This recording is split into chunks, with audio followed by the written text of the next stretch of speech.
In this lesson, we're going to learn how to import our Match Mover camera into our Maya render scene.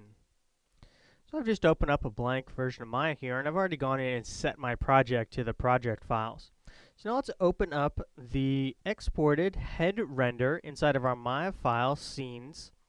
Let's open this up, and this has our head as well as a few render layers that we have set up from a previous project.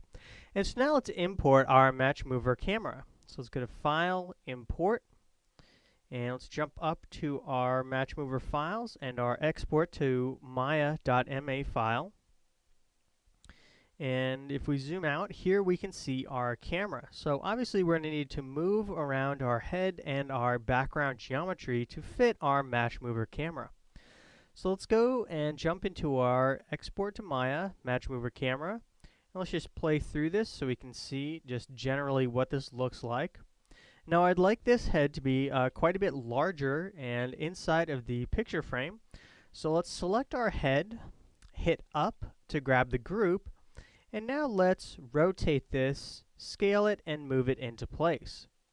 So I'm going to rotate this until it somewhat matches our Match Mover picture frame here. And now we can move it around. And so I'm just going to move, this group down here below this picture frame. And now let's hit the R key and scale this up. So I want this to sort of fill the frame, maybe not that large. I do want a little bit of hair to be coming out of it. And I do want this bottom portion of our scene or our shoulders to be cut off. So let's take a look at this. Alright, so this is looking pretty good.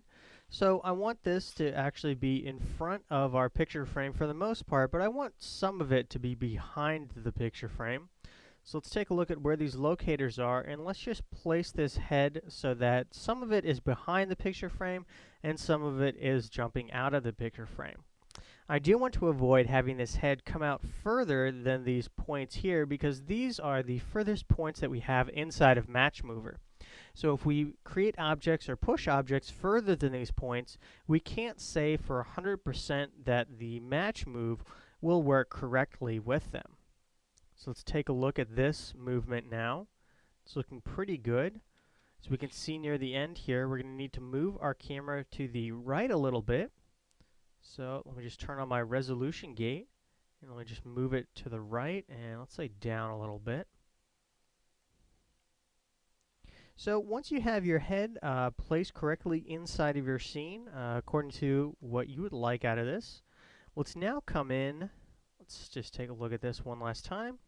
Okay, looks good. So in the next lesson, let's now come in and rotate the HDR dome to correctly move with our current location, as well as recreate our final gather map so that we can remove jittering in our final gather and have a much faster render.